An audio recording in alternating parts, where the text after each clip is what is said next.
Hello and welcome to the Post Up Podcast. This is Cyrus Rogers. This is Kaunda Chama. Cyrus, how you doing? I am very, very well. The season is going spectacularly, so how could I be bad? Wow. As a Warriors fan, I'm glad you're so energetic. But moving right along. You don't have to start with the hateration, or the holleration, all of that stuff. This isn't even a dancery. I know. Okay, so, Kaunda, it has been a great start. You feeling good? I'm feeling good, man. My Lakers are doing well. I mean, look, I'm being very personal here, but just the whole league. You know what I like about the league at the moment, right? Yeah. Is you can't call it. No, you can't. You can't call it. People are doing well one day, bad the next, maybe two good games, one bad game. It's like, wow, who's going to take it? The NBA is back. What it do, baby? Basketball is back. Trademark Kawhi Leonard. Kawhi Leonard. But I think let's get into it. We're going to talk about a lot of different stuff in this particular podcast. Mm-hmm. We're going to look at the young players who are actually really making a name for themselves at the moment in terms of the guys who are named Players of the Week. We have finally decided to pluck up the courage and do our crystal ball episode, giving our predictions, some of them very bold, for what will happen this season in terms of MVP, the player awards, and then also who will make the playoffs and potential champions. Yep. And then we'll look at the African performers of the past couple of days and just see how they've been doing. So let's get straight into it. The Players of the Week were announced, and the West Player and the East Player of the Week. Did you find it was surprising? Look, Trae Young, I've believed in because so of Trae you, Young, actually. Eastern Conference Player of the Week. Player of the Week, and being that he's so young, Yeah. I'm quite impressed because he missed out on that Rookie of the Year award. Yeah. Luka Doncic was just too good all season long. But I think he's back to prove a point that he is good enough to be up there with the best of them. I'm quite impressed. I know you believe in the Hawks. You believe in the young Hawks. John Collins is one of your favorites. Yeah. You believed in Trae Young from day one, although you also believed in Luka Doncic. No, I knew Doncic would win it, but I thought Trae Young, they're both going to have a great career. But I'm impressed, and I'm quite surprised that he has stepped up in such a big way. Yeah. But I'm very impressed. No, they've been good. The Hawks have been good. Trae Young has been phenomenal. And I mean, at the time that he won the award, he was averaging, 38.5 points per game? Yep. That is ludicrous. It's crazy, but, that's the way to start with a bang. No, he's definitely doing that. So, and if we move it to the West, yes. Karl-Anthony Towns. Yeah. I've had my feelings about Karl-Anthony Towns for a long time. You have dissed him from, not minute one. Not from minute one. But in recent years, you've not been I've not been the impressed. biggest fan. You've not been impressed by his work ethic and such. And once upon a discussion, I told you, if he can go back to his Rookie of the Year energy and performance, he's going to be back in my respect books. And I think we might be seeing that. Well, he's definitely put in the work, and you can see that he's doing a lot more. He's averaging 32 points a game at the moment. But not just that. Impressively, he's made 15 3-pointers this season, something that he hasn't been known for. Cyrus, I think a lot of players did a lot of work on their game this offseason. And a lot of people are shooting from range. A lot of people are doing more defensively. They're doing more in the paint. So I think like this season, Cyrus, it's going to give us so many amazing moments. Yeah. I mean, we've already had a couple. Yeah, that is true. And there's more to come. And I think I like what Karl-Anthony Towns did because the game, he did very well in the second game. And in their third game, he even inspired Andrew Wiggins to pick up his game. And I think if those two youngsters can play off each other, we might be looking at a different Timberwolves. The Timberwolves have been desperate for this for years. This is why they drafted these guys. And both of them are former Rookie of the Years, as you've said. Well, Wiggins was actually drafted by the Cleveland Cavaliers. Look, there was a reason why swaps happened and all of these things. I get you, Mr. Splitting Hairs, but there's a reason why the Timberwolves were like, okay, fine, take Kevin Love. We'll give you. We'll take Andrew Wiggins. And he is, like we've always said. You and I have always said, they are great players. They just have to step up. Yeah. And I think this is the season they're going to do that. Well, for Cat, it looks like it. Yeah, I think Andrew Wiggins is going. I mean, if your buddy is stepping up, you have no choice. Yeah. You have to say, okay, Cat, what are you doing right? Let's do it together. Let's train together. Let's work out. Let's do what we need to do. And I think the environment around the locker room, what have you, has changed. It has improved. We're not going to mention their arch nemesis in the training ground, Jimmy Butler, but I mentioned it. A certain Mr. Buckets there. But there should be more to come from them. And I think that we're going to talk about a lot of the young players this season because that seems to be where we're going in the NBA. Is that the young players are really impressing and the young teams are doing well. Yep. But it is the beginning of the season. Who knows what's going to happen?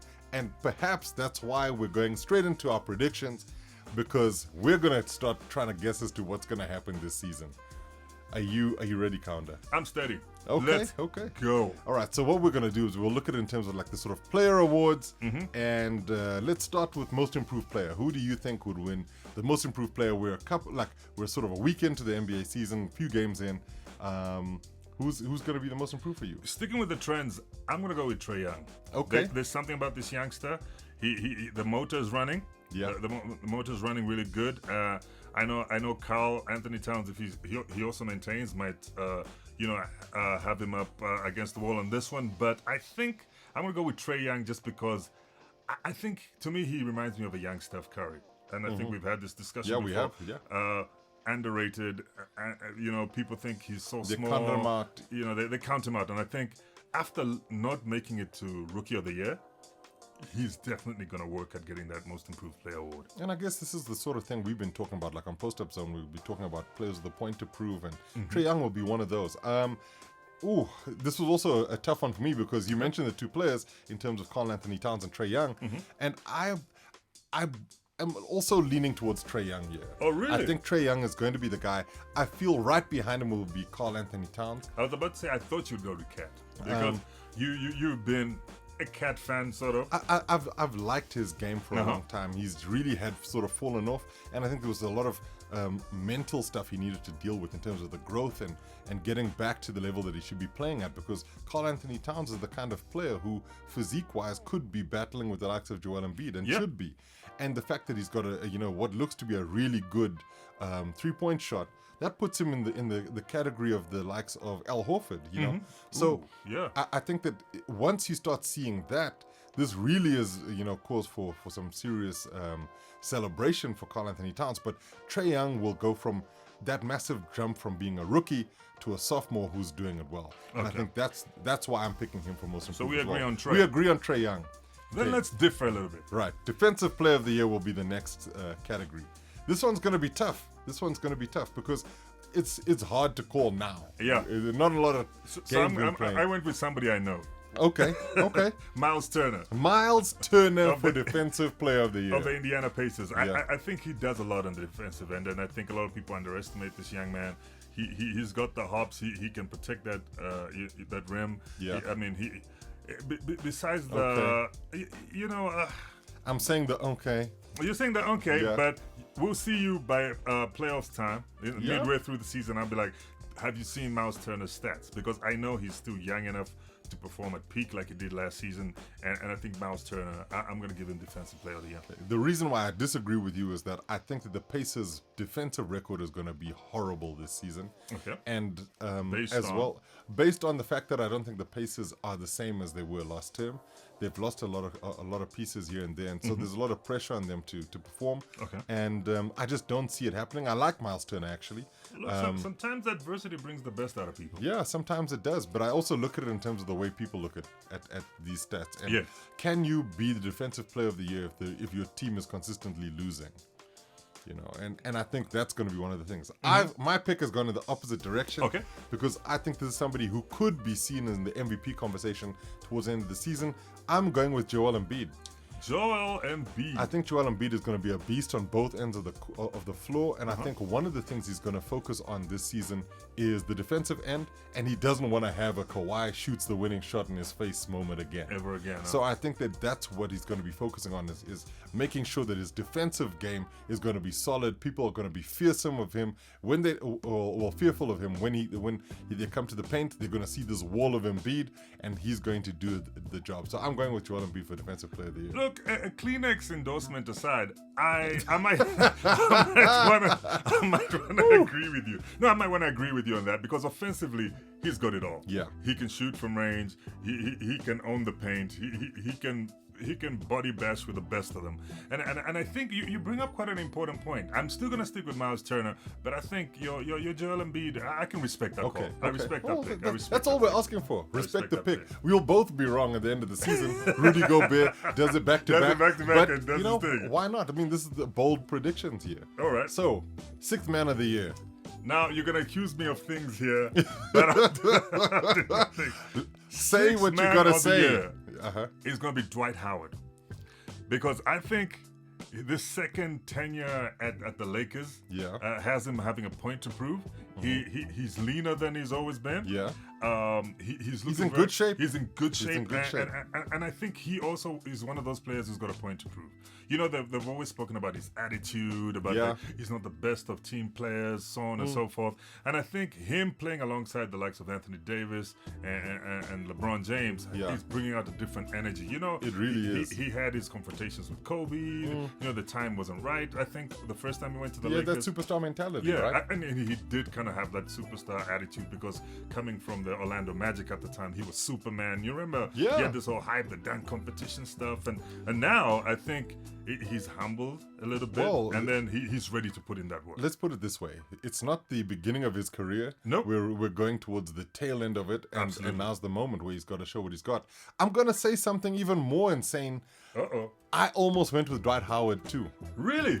Because I feel that Dwight Howard's gonna be a major player for the Lakers this season, and from the stuff we've seen so far, he is putting in. He's so committed. He's grabbing rebounds. He's trying to get it involved in play, setting good screens, you know, playing well on the pick and roll. I actually would have said Dwight Howard as well, but people love scorers. I thought you were going to accuse me of Lakering. No, look, not this time. That's a new thing. You've been Lakering for a while. You've been Lakering in the background, you know. But I actually think that Dwight Howard's going to have a great season for the Lakers, and he's going to be called upon to do a heck of a lot. And I wouldn't be surprised if they need defensive players down the line. They're going to bring him onto the court to try and solidify the defense a lot more than any of the other big guys. So Dwight Howard's a good call for me. 6th man of the year, I'm going to go with another repeat. I think it's going to be Lou Williams. Lou Williams. And the reason for me is, like I said, you know, it comes down to scoring. And also, Doc Rivers has played Lou Williams perfectly.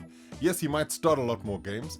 And I think things might change a little bit as the season progresses, because I think they're going to, they try to utilize him more effectively. And if you want him playing at his peak towards the end of games, and Lou Williams has said this more than anybody else, he'd rather finish a game than start a game. Absolutely. And I think that Doc Rivers will probably start using him a lot more towards the end of games as the season progresses. I think Lou Williams is going to be that guy. He might not be the guy who has the ball in his hands come the end of the game, because that'll be Kawhi or Paul George, but he will be that man. You know, I can respect that, being that I sometimes feel the 6th man of the year award has been, reserved for the backcourt. And that's where he dominates. But I really think it's time for a front court player to get it, and that's why I went with Dwight Howard. You know who could be a good contender is Montrezl Harrell. Absolutely. I think it was impressive last season, and I think if he maintains, hey. I think he's in with a shot. All right. So we're saying definitely somebody in LA. Yes.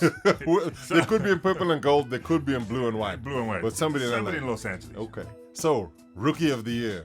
Now I'm gonna go against the grain here. I don't know why. Well, no, I know why. Yeah. This young man is impressing me. Yeah. Chama. You've been saying this for a while. I say this. I'm gonna say this on the podcast, and people might crucify me for this, but it happens. I think initially Zion Williamson is gonna have the more explosive entry into the league, but Ja Morant is gonna have a better career. Whoa. Okay. But this doesn't back up my point. This just sort of backs up what I've seen. If Zion Williamson is LeBron, Ja Morant is Dwayne Wade. Do you feel where I'm coming from? Nah, I get you. Although LeBron has had the better career but overall. I get you. But I sometimes think if the phenom that is Zion Williams doesn't sort out Zion Williamson, doesn't sort out his weight issues, Ja Morant is going to take over. And I think that's possibly why we're both thinking potentially it's not Zion for Rookie of the Year because of the injury issues that might crop up. I've gone with somebody completely outside of the realms of possibility. I think what we're saying is if Zion's fit, Zion is going to be Rookie of the Year. Yeah. Okay. But in this world where we're really not necessarily saying Zion is playing, maybe he will play 60 games and that will be enough. But I'm thinking that he'll play a little bit less than that, and there'll be a couple of other players who put their hands up to say, look at me, look at what I'm doing. Okay, so my pick, because I like Africa, because I like the way this guy plays, I'm going... You're going to Atlanta? No. Where are you going? Rui Hachimura from the Washington Wizards. Lord. I thought you were going to go to Angola with us. He's Beninese, Japanese. Yeah. I think that Rui Hachimura will have a very, very good season. Outside Based call, on what? I think just based on the way he plays, I think he's a two-way player. I think we'll see a lot more of him on both ends of the court. He's got the size, he's got the skill, and he's also going to get a lot more game time than a lot of these guys. So, you know, the reason why you get a Rookie of the Year is because they play in a team where they're going to have to get a lot of game time.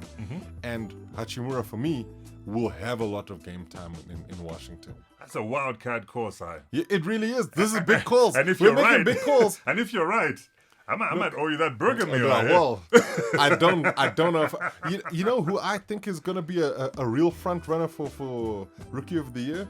Tyler Hero from the Miami Heat. All right. I think that kid has got something special about him. There's an attitude that he has, and I think that Tyler Hero. I'm not the first person to say it, but I do think that he's going to be in that conversation come the end of the season. Okay. Now let's go to Coach of the Year, because the big one is MVP, but Coach of the Year, who do you think is going to win it? I'm going to give it to one of my favorite coaches, Doc Rivers. We're in agreement here. To Los Angeles, because I think what he's going to do with the Clippers this season and what he's already done with them, I think he's basically heading in that direction. I've always trusted Doc Rivers.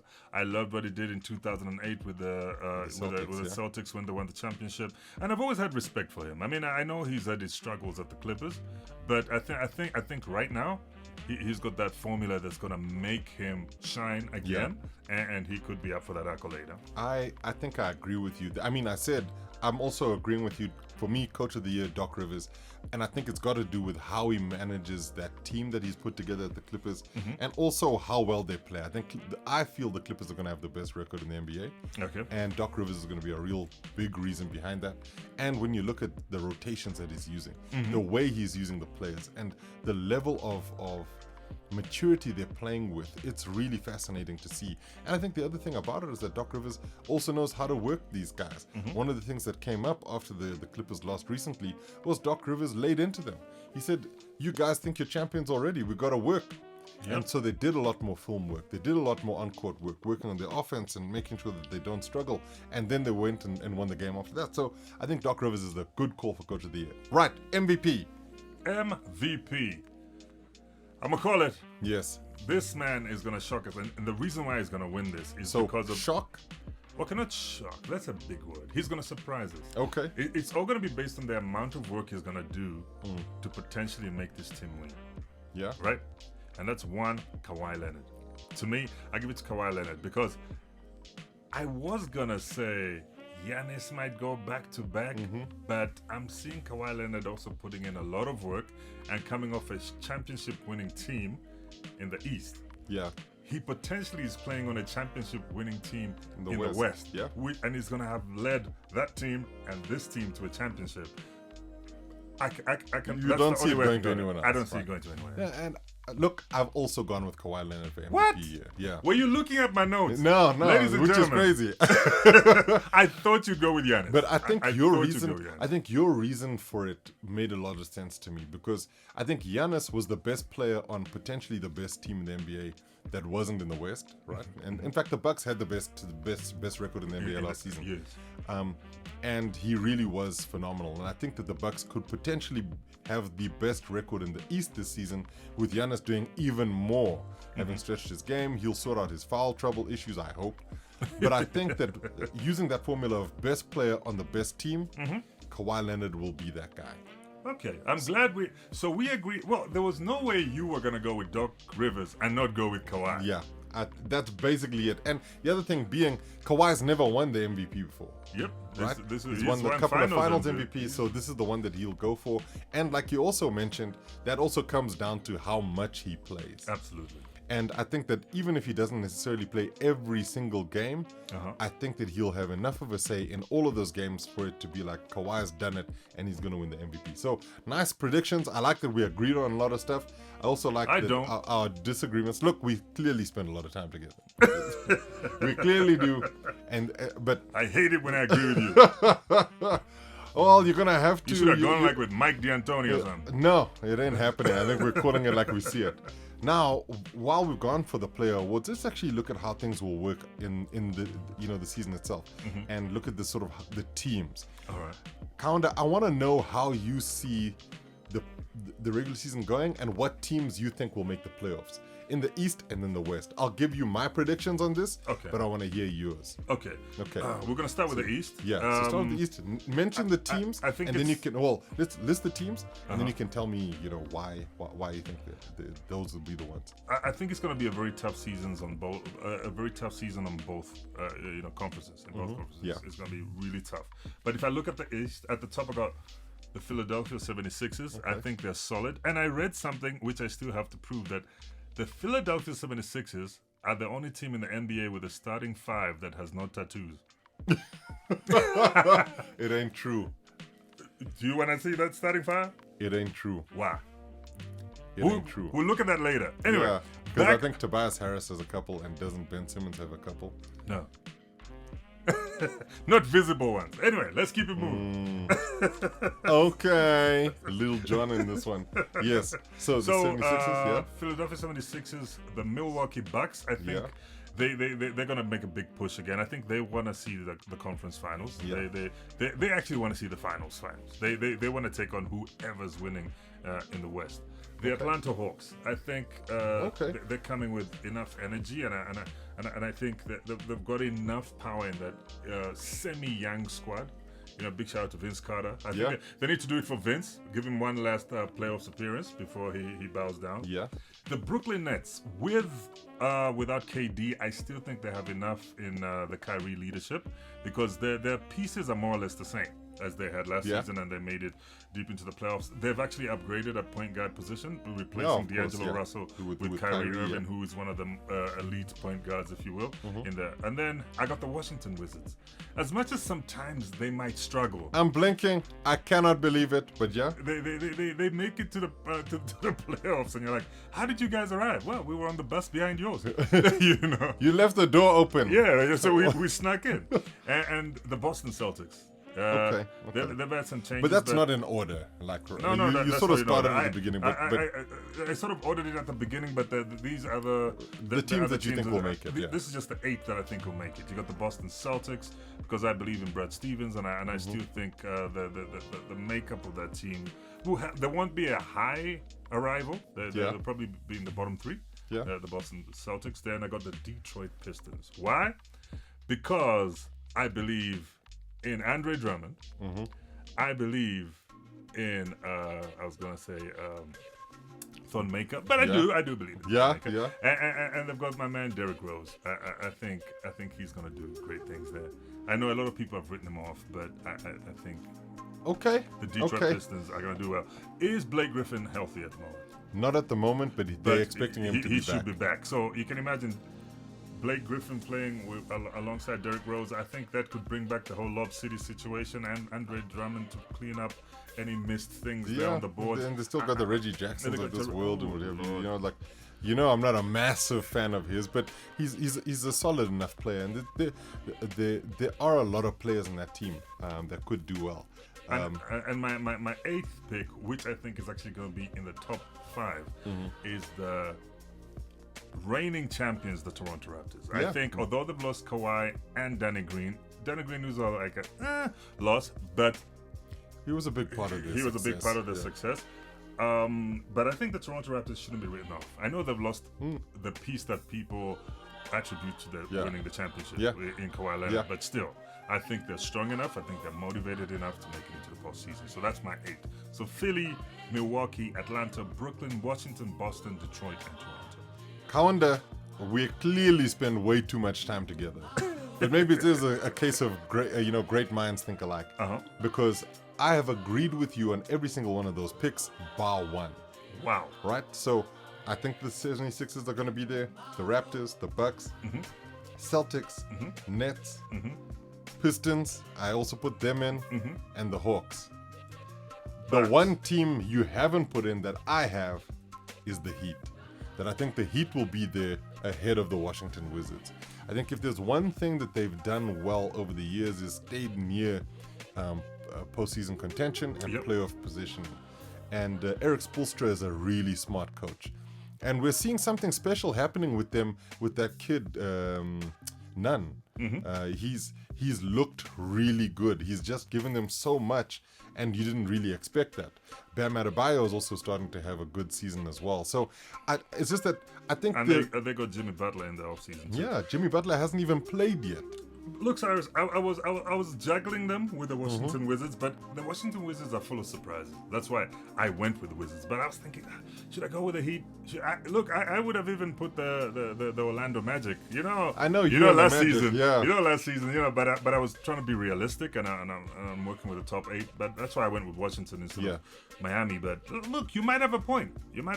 But I still raise you a Washington Wizard over your Miami Heat. And I hear why you would do that, but I'm gonna back Spoelstra. All right. That for me is the critical thing here. He's won a championship, well, a couple of championships, and he's gotten that Heat team into the playoffs by hook or by crook in numerous times.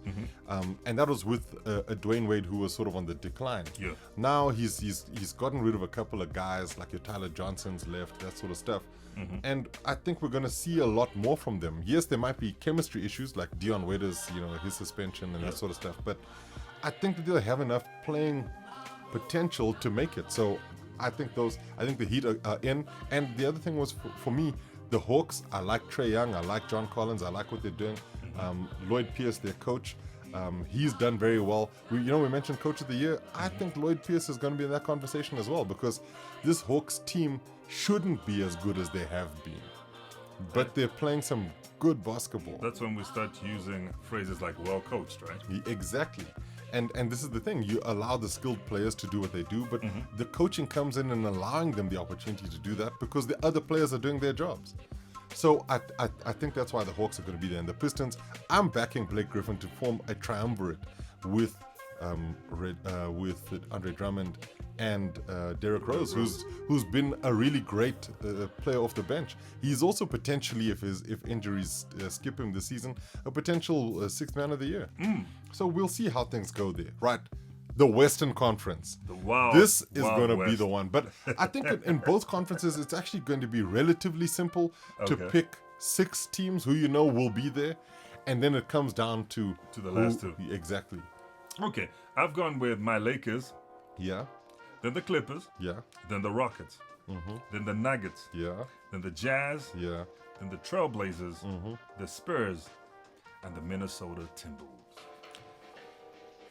So that is my 8. Yet again, we have agreed on every single one of those bar one team. Lord. Right? Okay. So where you have the Minnesota Timberwolves, I don't think that's a bad call. I looked at them and I thought, okay, fine, maybe. I'm putting in the Dallas Mavericks.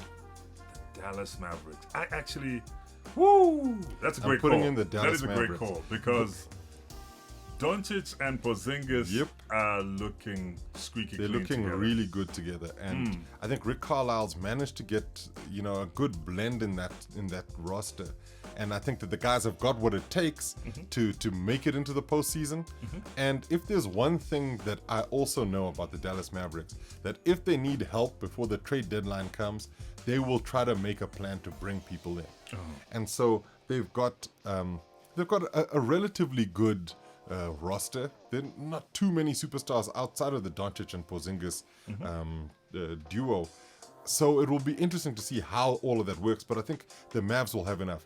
clearly we do not believe in the Warriors because they are not even making the playoffs. Conspicuous by their absence, the Golden State Warriors. Hugely so. Look, to be honest, Cyrus, we know that the Warriors have been blazing a trail for the past couple of years. And I think at the moment, if I may use this phrase loosely, they're an injured team. Yeah. They're a broken team. Yeah. And I think they need to do a little bit of rebuilding. Yeah, I agree with you. Or maybe some major acquisitions, and like they did with the Kevin Durant acquisition type of thing. They really need to make a big move or go back to rebuilding phase. They are stuck in a weird position because they couldn't let go of any of their major stars. Mm-hmm. When Kevin Durant decided he was leaving, that was a call everybody expected, I think. Yeah. But I think what they had to do was then decide whether or not they're going to pay Draymond what he feels he deserves, and then keep Steph and Clay. Mm-hmm. And they went and kept every single one of them and paid all of them, which means you've got a small pot of money left over to try and keep people. And that's what we're seeing. I think that Marquise Chris could become somebody that does some stuff for them, but it's all the other players around them. They're going to need a heck of a lot of people to do a lot. And they've lost the likes of Iguodala, Livingston, Jordan Bell, Quinn Cook. Oh, Lord. The list is, the problem with these other guys, like when we mentioned the Jordan Bells and the like, is that those guys weren't key players. But the way role players. Exactly, but they played enough that they understood the systems. Now you're basically putting in guys who have no knowledge of the system and trying to coach them from the beginning. And there will be a lot said about what Steve Kerr and Mike Brown do and whether or not they're able to get these guys up to scratch. I think there's an issue with D'Angelo Russell and working him into the system because of the way he plays, and people have spoken about that as well, and we're seeing it in evidence as the Warriors have gotten into the season. But with the returning guys, like Willie Cauley-Stein, and who knows if Klay Thompson will be back. He's doubtful for the season, and I think if using Kevin Durant's situation as an example, I don't think they're going to rush him. Yeah, I don't think they're going to rush him back because if anything goes wrong, you know what will happen. Exactly. The Warriors will get a bad name and so on. As is their reputation is already tarnished by KD having played in situation. Yeah. But I just don't see it. And the other thing being, one thing people don't mention, because they're always like, but Steph's there. Steph has repeatedly for many years missed games due to injury, minor injuries. And that will cost the Warriors hugely because they cannot afford to lose Steph at any point in the season if they want to try and make the playoffs. Absolutely. So I think that's it, which then leaves us with your potential champions. Who do you think is going to win? Well, this one will not shock you at all. Lakers in 7. You think the Lakers are going to be the champions? Absolutely. This is the year, the season that cements LeBron James as one of the utmost greats in NBA history. He's going to have won a championship with every team he's played for. Okay, I hear you. He's won chips in the East. He goes to the West. He's going to win a chip in the West. And now they're going to make him an official Laker because now he's brought glory to the franchise. Yeah. And then he's going to be considered one of the greats. They're even going to retire that 23 in Los Angeles. The LeBron 23. I think they'll do it anyway. I don't think they're going to win the championship, though. I think that Western Conference Finals, why wouldn't because they got to beat the Clippers, and I don't see them beating the Clippers. That is possible. It can be done. No, everything can be done. Men can fly. Absolutely. But I just don't see it. And I think this is the other thing for me, is that when you look at it pound for pound, player for player, the Clippers have a better roster than the Lakers do.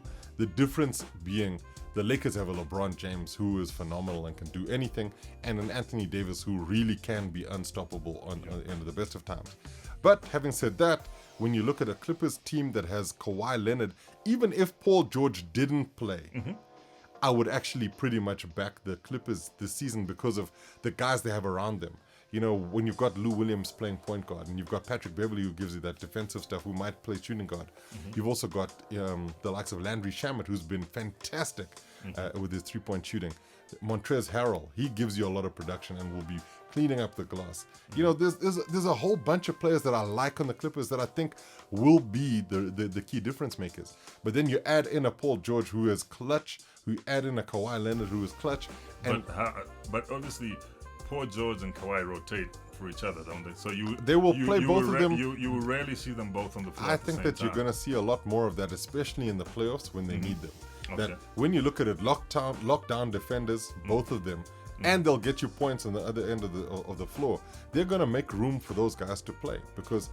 Well, I hope they do, because you're forgetting one other young man on the Lakers squad who hasn't played really yet. Kuzma. Who's Kyle Kuzma, who I think is coming into his own, and I think he will sort of be under the tutelage of one LeBron James and an AD. Because he's a 3-guard too, right? And I think he can give the Lakers some decent minutes. I think Rondo mentoring and Avery Bradley is good. Up front, we have your JaVale McGee's. We have my predicted 6th man of the year there in Dwight Howard. We have some good pieces. And rumors are that Cousins might come back.